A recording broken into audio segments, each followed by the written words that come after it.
జర్నలిస్టులకు మద్దతుగా OU arts college విద్యార్థి నేతలు ఇవాళ ఒక ప్రెస్ మీట్ని ఏర్పాటు చేశారు. ఏదైతే ముఖ్యమంత్రి రేవంత్ రెడ్డి చేసిన వ్యాఖ్యలను ఖండిస్తూ ఉన్నారు. వాళ్ళ మా ఏదైతే సోషల్ మీడియా కావచ్చు, డిజిటల్ మీడియాలో పనిచేసేటటువంటి సాటి జర్నలిస్ట్ మిత్రులకి వారి మద్దతు ఇస్తామంటూ కూడా ఒక విద్యార్థి నేతలుగా ముందుకు వస్తూ ఉన్నారు. వారితో మాట్లాడించే ప్రయత్నం చేద్దాం. మనతో పాటు BRSP state general secretary Rajesh Nayak ఉన్నారు. చెప్పండి, first of all thank you so much brother. మా కోసం మీరు ముందుకు వచ్చి ఒక ఇనిషియేషన్ తీసుకున్నందుకు ఎట్లా చూస్తారు? గతంలో మిమ్మల్ని అన్నారు, విద్యార్థులు ఉన్నారు, ఇప్పుడు మా వరకు కూడా వచ్చేసినటువంటి పరిస్థితి ఏం చెప్తారు అన్న? ఇవాళ కాంగ్రెస్ పార్టీ గద్దెనెక్కడానికి కానీ ఇవాళ రేవంత్ రెడ్డి అనేటోడు విలాసవంతమైన భవనాల్లో, విలాసవంతమైన కార్లల్లో ఇవాళ పొద్దున్న నుంచి వెళ్ళి హైదరాబాద్ నుంచి వెళ్ళి ఢిల్లీకి పోయి, ఢిల్లీ నుంచి వెళ్ళి హైదరాబాద్కి దాదాపు 50 సార్లు తిరగడానికి, గన్మెన్లు ఉండడానికి, కుయ్యి కుయ్యి అనుకుంటూ తిరగడానికి కారకులైంది మాత్రము నిరుద్యోగులు, యూట్యూబ్లో అన్న. డిజిటల్ మీడియా వల్లనే ఇవాళ రేవంత్ రెడ్డి అనేటోడు గద్దెనెక్కి ఇవాళ ముఖ్యమంత్రి అయింది తెలంగాణకి. అలాంటి డిజిటల్ మీడియానే ఇవాళ ముడి మీద దన్నే ప్రయత్నం చేస్తున్నాను రేవంత్ రెడ్డి. మనం దీన్ని చాలా తీవ్రంగా ఖండించాల్సిన అవసరం ఉన్నది. ఇక్కడ దరిద్రం ఏందనంటే అన్న, రేవంత్ రెడ్డి అనేటోనికి పక్క రాష్ట్ర పనులేమో ముద్దోయ్యరు, మన స్వయాన తెలంగాణ రాష్ట్రానికి సంబంధించిన యూట్యూబర్లనేమో తిట్టే ప్రయత్నం చేస్తున్నా. ఈమె రాణా అయూబీ అని, ఆమె కూడా ఒక జర్నలిస్ట్. మరి ఈమె కాలు మీద కాలు వేసుకొని కూర్చున్నది కన్నా, రేవంత్ రెడ్డికి ఆపోజిట్గా పక్కకే కూర్చున్నది కన్నా చూడండి. మరి ఈమెనేమో కాలు మీద కాలు వేసుకొని కూర్చున్నది. మరి ఇక్కడ ఉన్నోళ్ళేమో కాలు మీద కాలు మరి ఏడేసుకున్నారు, ఎవరు వేసుకున్నారో తెలియదు. మరి అట్లాంటి వాళ్ళకేమో రాచమర్యాద, ఇక్కడ ఉన్న వాళ్ళకేమో వీళ్ళ మీద విషప్రచారము, వీళ్ళను చెప్పు తీసుకొని కొడతా, లేకపోతే చెంపల మీద కొడతా, బట్టలు కూడా తీసి కొడతా. గిదా నువ్వు మాట్లాడితే బజార్ భాష? నువ్వు సీఎమా, లేకపోతే ఇంకేమైనా గుట్కా పాన్ పరాక తినేటోనివా, లేకపోతే గంజాయి తాగి రోడ్ల మీద తిరిగేటోనివా? ఏం మాట్లాడుతున్నావు నువ్వు? ఒక సీఎం కదా నువ్వు. ఇవాళ తెలంగాణ రాష్ట్రం రావడానికి కూడా జర్నలిస్టులే అన్న రీజన్. తెలంగాణ రాష్ట్రంలో ఉన్నటువంటి సమస్యలు వెలికి తీయడానికి కూడా జర్నలిస్టే రీజన్. అదేవిధంగా భారతదేశంలో ఏ స్కామ్ బయటికి రావడానికి కూడా రీజనే జర్నలిస్టులు అన్న. అదే తెలంగాణ రాష్ట్రంలో ఉన్నటువంటి 6 గ్యారంటీ 420 హామీల మీద నిత్యం జనాలను జాగృతం చేస్తున్నది మాత్రం యూట్యూబర్లు, అదేవిధంగా ఈ డిజిటల్ మీడియానే అన్న.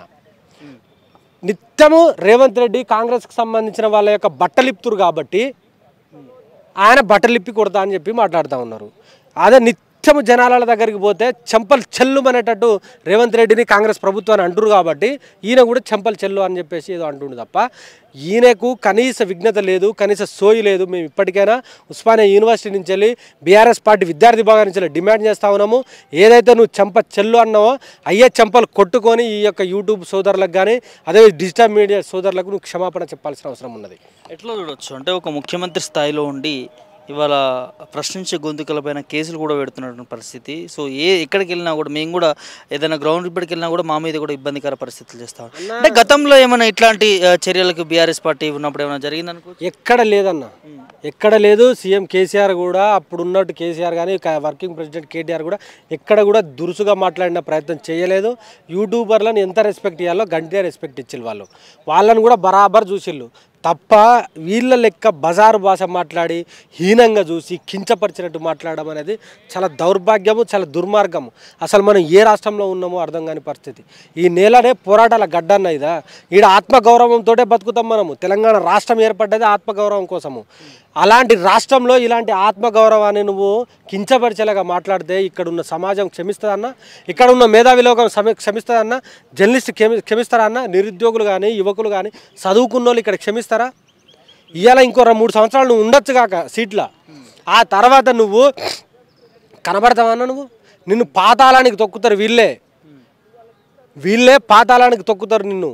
ఇవాళ ఎవరి మీదనైతే నువ్వు ఎక్కుపెట్టి మాట్లాడుతున్నావో వాళ్ళే రేపటి గన్నులై పేలి నీ యొక్క ప్రభుత్వాన్ని కూల్చి నిన్ను అదో పాతాళానికి దొక్కుతారు వాళ్ళు. ఎందుకు ఎక్కడ సమస్య వస్తుంది? ఇప్పుడు మేము జర్నలిస్ట్గా ఈ సోషల్ మీడియా రావడానికి మేము పీజీలు చేసినాం, డిగ్రీలు చేసినాం. ఎక్కడ సమస్య వస్తుందని అంటే ఏందన్న, మీరు లగచర్ల ఇష్యూ బయటికి రావడానికి రీజన్ ఇవ్వాలన్నా డిజిటల్ మీడియా. హెచ్సిలో జరుగుతున్నటువంటి దమనకాండ మీద ఎవరన్నా మాట్లాడింది? Digital media. అదేవిధంగా మన నిరుద్యోగుల గురించి మాట్లాడింది ఎవరన్నా? Digital media. రావాల్సిన వాటా గురించి మాట్లాడింది ఎవరన్నా? Digital media. మూసీ కానీ హైడ్రా పేరిట జరుగుతున్న దమనకాండ మీద మాట్లాడింది ఎవరన్నా? Digital media. రేపు ఇంకా ఏదైనా అరాచకాలు జరిగితే, ఇంకేమైనా అవినీతి జరిగితే మాట్లాడేది ఎవరన్నా? డిజిటల్ మీడియానే మాట్లాడుతుంది తప్ప మెయిన్ స్ట్రీమ్ మీడియా మాట్లాడదు.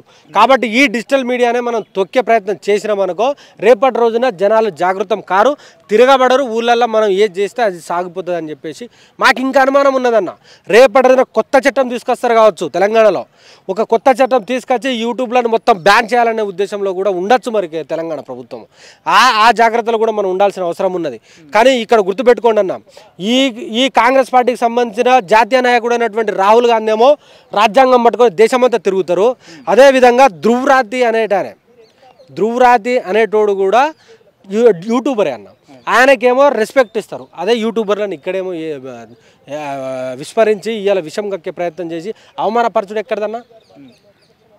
ఇదెక్కడి సమాజము, ఇదెక్కడి కథ? నువ్వు చేసే దాష్టికాల మీదనే మాట్లాడుతున్నారు, నువ్వు చేసే అవినీతి మీదనే మాట్లాడుతున్నారు, నువ్వు చేస్తున్న దౌర్జన్యాల మీదనే మాట్లాడుతున్నావు, నువ్వు మాకు ఇవ్వాల్సిన హక్కుల మీదనే మాట్లాడుతున్నారు, ఉద్యోగాల మీద మాట్లాడుతున్నారు, పెన్షన్ల మీద మాట్లాడుతున్నారు, రైతు బంధు మీద మాట్లాడుతున్నారు, ఎరువుల మీద మాట్లాడుతున్నారు. అందుకోసమే నువ్వు ఇలా కక్ష కట్టినావు వాళ్ళ మీద. ఇది ఎక్కడికి కూడా సహించరు తెలంగాణ ప్రజలు, విఘ్నులు. ఇక్కడున్న వాళ్ళు మేధావులు, ఇక్కడున్న వాళ్ళు పోరాట శక్తి కలిగిన వాళ్ళు. ఇక్కడ ఎవడైనా ఊకునే పరిస్థితి లేదన్న. మేము ఒకటే మీ యూట్యూబర్లకు కానీ ఈ డిజిటల్ మీడియాలకు మేము ధైర్యం ఇస్తున్నాం, మీరు ముందుకు పోర్రి, మీ వెనక మేము ఉంటాం, పార్టీలకు ఉంటాము, విద్యార్థులకు ఉంటాము, ఉస్మానియా యూనివర్సిటీ పోరాట యోధులుగా మీ ఎమ్మటి ఉంటాము. మీకు ఎటువంటి మీ మీద చీమ గుట్టినా కూడా మా మీద గుట్టినట్టుగా మేము భావించి మీకు అండగా నిలబడే ప్రయత్నం మేము చేస్తాం. Thank you so much brother, మీరు అలాంటి ఇనిషియేషన్ తీసుకుంటున్నందుకు. ఇంకో విషయం, మీరు ఒక పిహెచ్డి స్కాలర్గా చదువుతూ ఉన్నారు. ఇవాళ మీడియాకు కావచ్చు, లేకపోతే ముఖ్యమంత్రి మాట్లాడే భాష కావచ్చు, కాలు మీద కాలు వేసుకొని కూర్చోవడము, చెంప మీద కొడతామనడము, అంటే మేము కూడా డిగ్రీలు చేసినాం, మన జర్నలిజంలో చదువుకొని ఇవాళ ఈ స్థాయిలో వస్తూ ఉన్నాం. అంటే ముఖ్యమంత్రికి ఆ వాల్యూస్ తెలియదా, లేకపోతే ఒక హోదాలో ఉండి ఎట్లా పడితే అట్లా మాట్లాడితే అధికారం మాదే అన్నట్టుగా మాట్లాడుతున్నారు అనుకోవచ్చు? ఆయన మతి భ్రమించి మాట్లాడుతున్నాను. ఆయనకి ఏమిగో ఒక కుర్చీ కనబడితే చాలు, సరిపోతుంది. ఇక జనాలు ముందు కనబడ్డది అనుకో, కేసీఆర్ అన్న తిట్టాలి, లేకపోతే మీలాంటి యూట్యూబర్లనన్నా తిట్టాలి తప్ప ఆయన చేసేది ఏముండదన్న. సమాజం కోసం ఏం మాట్లాడాలి, హితబోధ చేయాలి, లేకపోతే మోటివేషనల్గా మాట్లాడాలన్న సోయి ఉండదు ఆయనకు. మతి భ్రమించి మాట్లాడుతున్నాడు. ఆయన ఏం చేస్తారో ఆయనకు తెలియని పరిస్థితిలో ఉన్నాడు. ఒక సైడ్ ఏమో జనాలు తంతా ఉన్నారు, ఇంకో సైడ్ ఏమో స్వయాన కాంగ్రెస్ పార్టీకి సంబంధించిన హైకమాండ్ అంతా ఉన్నది. ఏం చేయాలో తెలియని పరిస్థితిలో పిచ్చోడై మాట్లాడే పరిస్థితి. మనం అంత పరిగణలో తీసుకోవద్దన్న, కాకపోతే జాగ్రత్తగా ఉండాల్సిన అవసరం మన మీద ఉన్నది. మనతో పాటు మరికొంతమంది ఓయూ బీఆర్ఎస్వి నేతలు ఉన్నారు, మాట్లాడే ప్రయత్నం చేద్దాం. చెప్పండి బ్రదర్, ఒక మీటింగ్ ఏర్పాటు చేసుకున్నారు జర్నలిస్టులకు మద్దతుగా రేవంత్ రెడ్డి చేసిన వ్యాఖ్యలపైన. గత 10 ఏళ్లలో రేవంత్ రెడ్డి కాంగ్రెస్ పార్టీలో ఉన్నప్పుడు రేవంత్ రెడ్డిని యావత్ తెలంగాణకు గుర్తింపజేసిన ఏందంటే ఇక్కడ సోషల్ మీడియా ఒకటి, జర్నలిస్టులు, డిజిటల్ మీడియా, పత్రికా మిత్రులు, వీళ్ళే కదా. ఈరోజు రేవంత్ రెడ్డి అనే వ్యక్తి ఒక కొడంగల్కే పరిమితం ఉండే ఎంపీ కూడా చేసింది. అంటే నేనేమంటున్నా అంటే ఆనాడు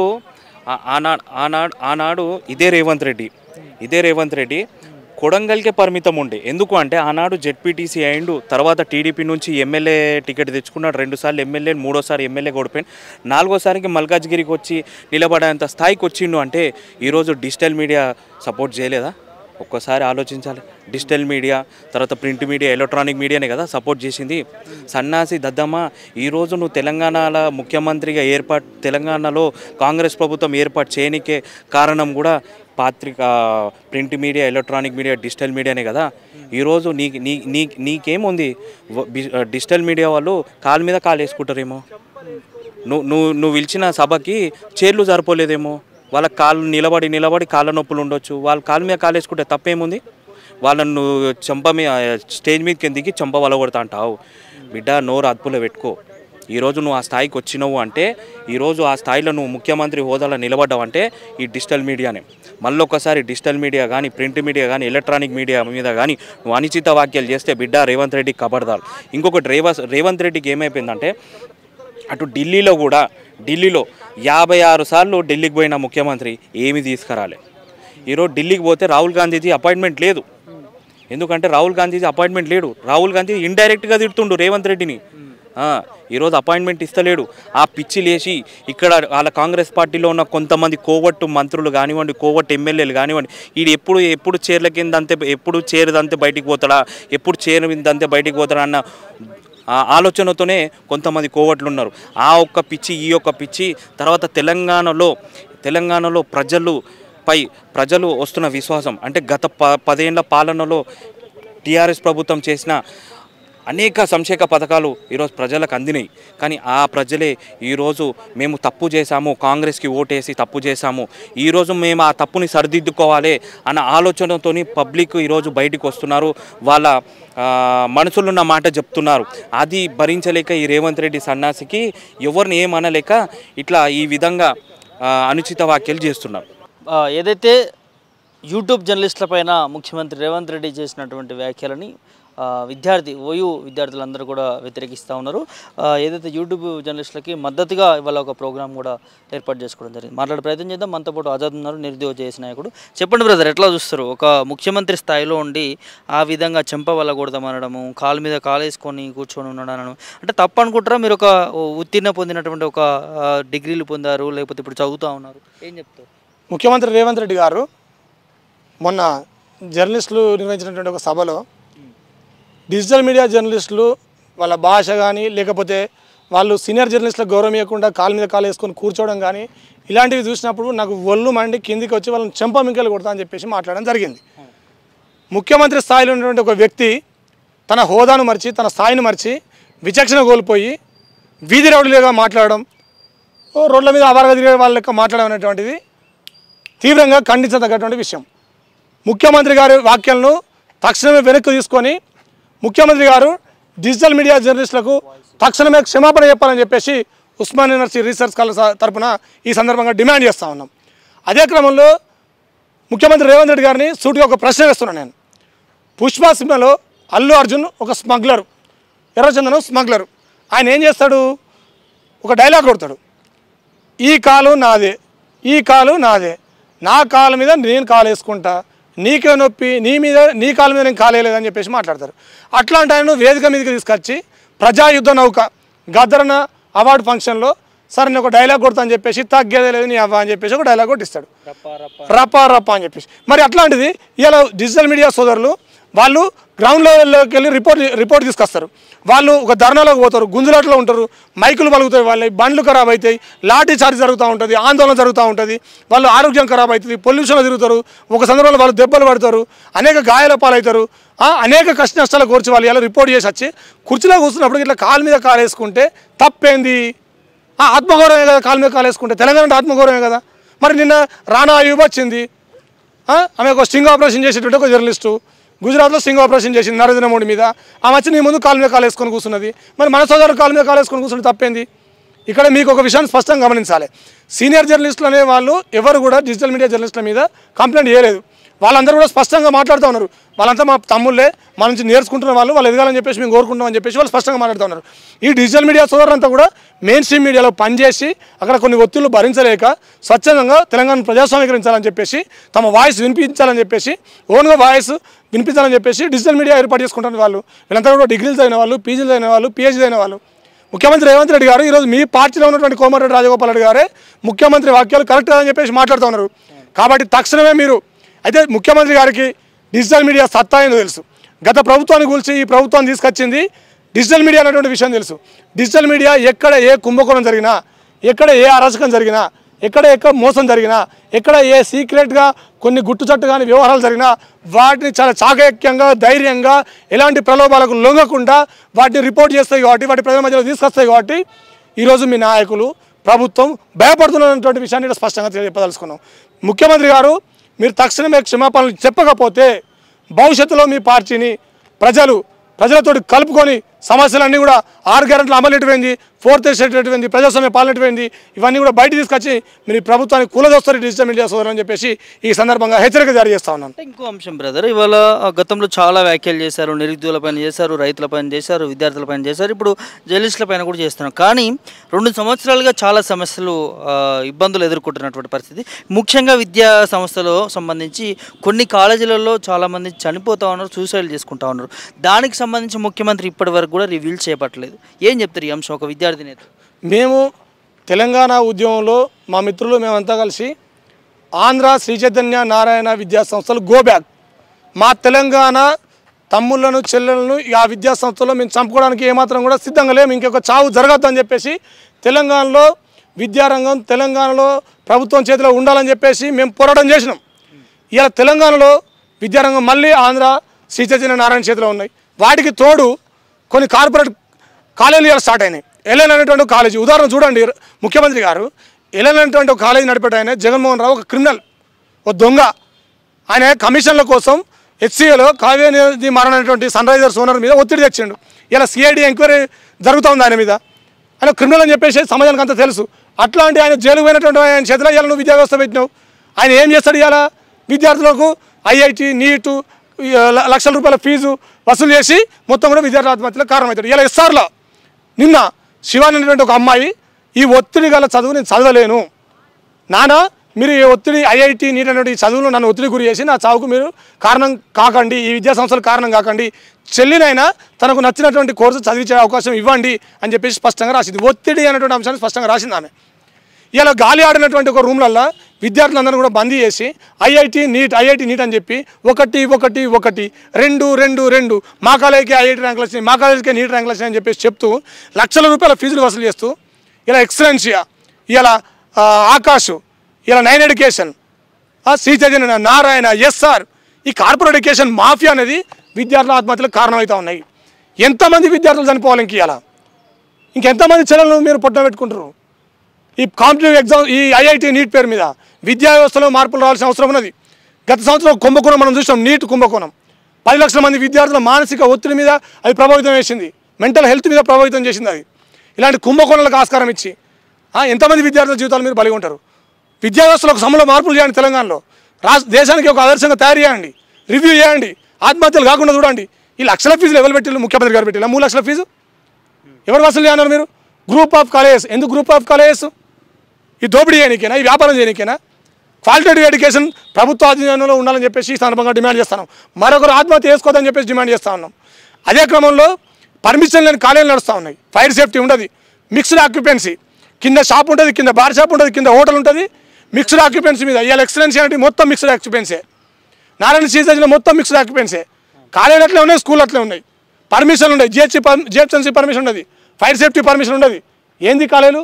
ముఖ్యమంత్రి గారు, ఇంటర్మీడియట్ బోర్డు సెక్రటరీ కృష్ణాదిత్య గారు, జాయింట్ సెక్రటరీ వసుంధర గారు, మీరంతా ఏం చేస్తూ ఉన్నారు? వీటి మీద తక్షణమే చర్యలు తీసుకోవాలి. అదే పోయినసారి ఫైన్ వేసిళ్ళు మిక్స్డ్ ఆక్యుపెన్సీ ఉన్న వాటికి, కింద బార్ షాప్ మీద కాలేజ్ పెట్టిన వాటికి, కింద హోటల్ మీద కాలేజ్ పెట్టిన వాటికి ఫైన్ వేసిళ్ళు. అయినా కూడా వీళ్ళు ఎందుకు ఆ నుంచి కాలేజ్ తరలిస్తారంటే వీళ్ళు ఆ కాలేజ్ ఓనర్ తోటి బిల్డింగ్ పర్మిషన్ తోటి అగ్రిమెంట్ చేసుకున్నారు. కాబట్టి ఇట్లాంటి మిక్స్డ్ ఆక్యుపెన్సీ ఉన్నటువంటి కాలేజీల పర్మిషన్ రద్దు చేయాలి. అనుమతులు లేని కాలేజీలను రద్దు చేస్తూ ఈ కార్పొరేట్ ఎడ్యుకేషన్కు అడ్డుకట్ట వేయాలని చెప్పేసి ఈ సందర్భంగా డిమాండ్ చేస్తూ ఉన్నాం. మరొకరు ఆత్మహత్య గురి అవ్వద్దు, ఆత్మహత్యలకు బాధ్యత పూర్తిగా ఈ కార్పొరేట్ ఎడ్యుకేషన్ ముఖ్యమంత్రి గారు వహించాలని చెప్పేసి ఈ సందర్భంగా హెచ్చరిక జారీ చేస్తున్నాం. Thank you. విద్యార్థి నేత అన్సర్ మనతో ఉన్నారు. ఓయూ కాలేజ్ సంబంధించి మాట్లాడే ప్రయత్నం చేద్దాం. చెప్పండి బ్రదర్, జర్నలిస్టులకు సంబంధించి మీరు ఒక మద్దతుగా రేవంత్ రెడ్డి చేసిన వ్యాఖ్యలను వ్యతిరేకిస్తూ ప్రెస్ మీట్ పెట్టారు, ఏం చెప్తారు? అదే అండి, మేము మెయిన్ స్ట్రీమ్ మీడియా చేయలేని పనులు ఇప్పుడు ఇన్ జనరల్గా మన సోషల్ మీడియా ప్లాట్ఫామ్స్లో జర్నలిజం చేస్తున్న వాళ్ళ మీద ఎలాంటి భవిష్యత్తులో ఎలాంటి కుట్రల పంగాలు పండించాలో అలాంటిది మొన్న మనం సీఎం రేవంత్ రెడ్డి గారి నోట్లో మనం విన్నాం. అంటే అక్షరాలు రానోడు కూడా ఇప్పుడు కవిత్వాలు రాస్తున్నాడు, ప్రజల్లో చైతన్యం తెస్తున్నాడు అనే అది గిట్టని సమయంలో నేపథ్యంలో ఇలాంటి అనుచిత వ్యాఖ్యలు చేసి కెమెరా పట్టుకున్న ప్రతి ఒక్కరూ జర్నలిస్ట్ అయిపోయాడు, ఇష్టం వచ్చినట్టు ఎడిటోరియల్ రాస్తున్నారు అనే భయం మొదలైంది. కాబట్టి ఇలాంటి అనుచిత వ్యాఖ్యలు చేశారు. ఇంకోటి చెప్తున్నాం, మేము ఇప్పుడైతే ఏవైతే మెయిన్ స్ట్రీమ్ మీడియాలు తెలుగు రాష్ట్రాల్లో ఉన్నాయో అవి నిజంగా తెలంగాణ ప్రాతినిధ్యంగా పనిచేస్తున్న మెయిన్ స్ట్రీమ్ మీడియాలు కావు. ఇంకోటి ఇప్పుడు సోషల్ మీడియాలో పనిచేస్తున్న సోషల్ మీడియాలో అవేర్నెస్ చేస్తూ స్టాటిస్టిక్స్ రూపంలో లైవ్ స్ట్రీమింగ్లు పెడుతూ ప్రజల్లో చైతన్యం చేసే కార్యక్రమం జరుగుతుంది కదా, వాళ్ళంతా మెజారిటీగా ఉండేది తెలంగాణ. మా తెలంగాణ అన్నలు అక్కలే ఉన్నారు. మా అన్నలు మా అక్కలు మాకు జరిగే అన్యాయాన్ని మా సెల్ ఫోన్ల ద్వారా మా కంప్యూటర్ల ద్వారా చెప్తా ఉంటే మీకు నచ్చట్లేదు. రీసెంట్గానే మనకి హైదరాబాద్లోని ఒక దళితుడిపై కొంతమంది దాడి చేశారు. అది మామూలు విషయం కాదు. దానిని కవర్ చేసింది ఎవరు? మా అక్కలు మా అన్నలు మెయిన్ స్ట్రీమ్ మీడియా కాకుండా ఈ సోషల్ మీడియా ప్లాట్ఫామ్ ద్వారా మాకు ఈ విషయాన్ని అందజేశారు. అది చేసి ఉండకపోతే మాకు తెలిసేది ఆ విషయం.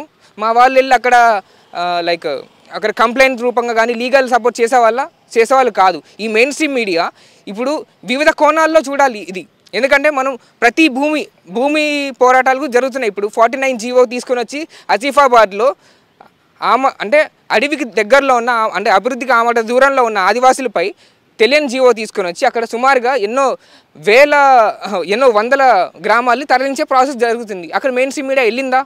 ఆంధ్ర మీడియా వెళ్ళిందా? సోకాల్ ఆంధ్ర మీడియా వెళ్ళిందా? వెళ్ళలేదు.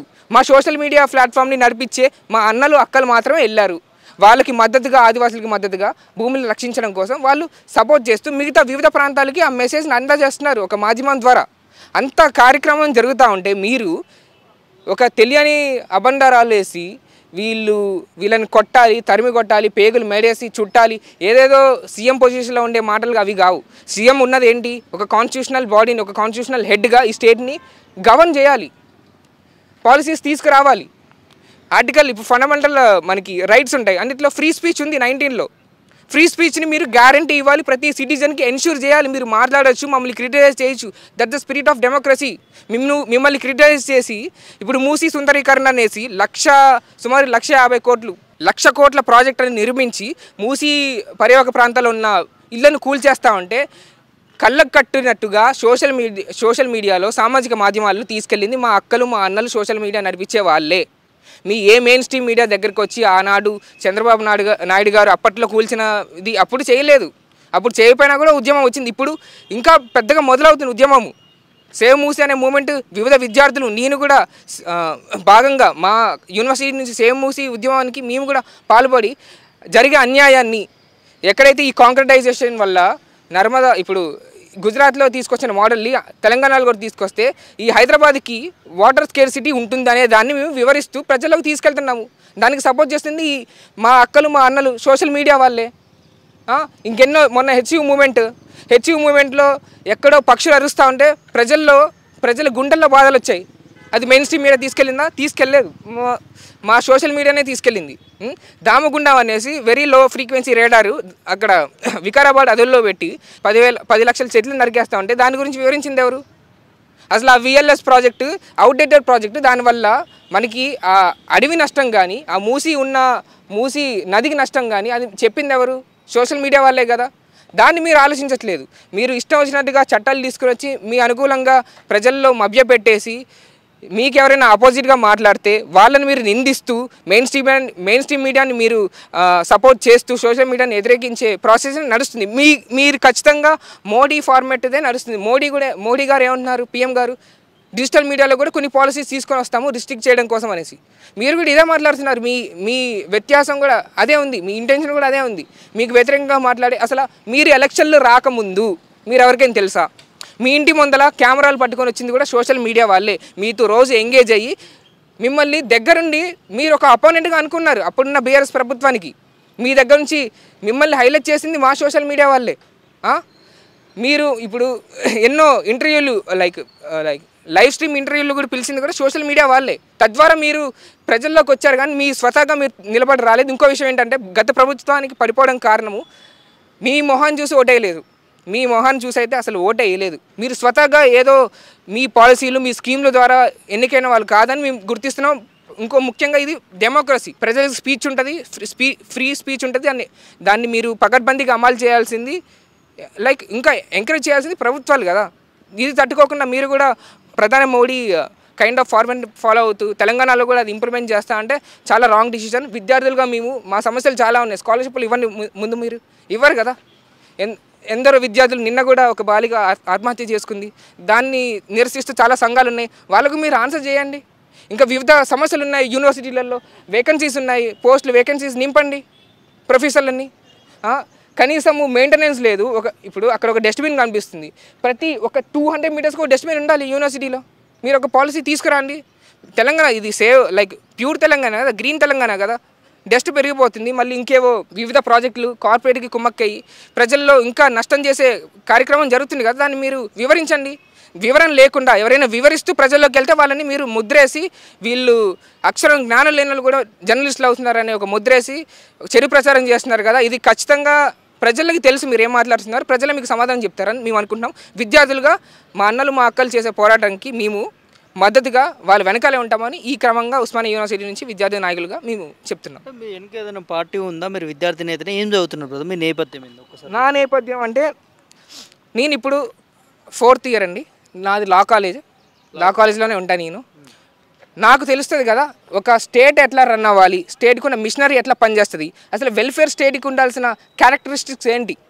ఫ్రీ స్పీచ్ అనేది జస్ట్ ఫండమెంటల్ థింగ్, అది ఎవరైనా మాట్లాడాలి. ఇప్పుడు నువ్వు నాకు నా దగ్గర మైక్ పెట్టావు కదా, నేను ఇగ్నోర్ చేయొచ్చు, నేను మైక్లో మాట్లాడాలని చెప్తాను, మాట్లాడాలంటే మాట్లాడతా అని చెప్తాను. అది నాకు అంత ఫ్రీ స్పీచ్ ఉంది. It's democratic form of environment కదా.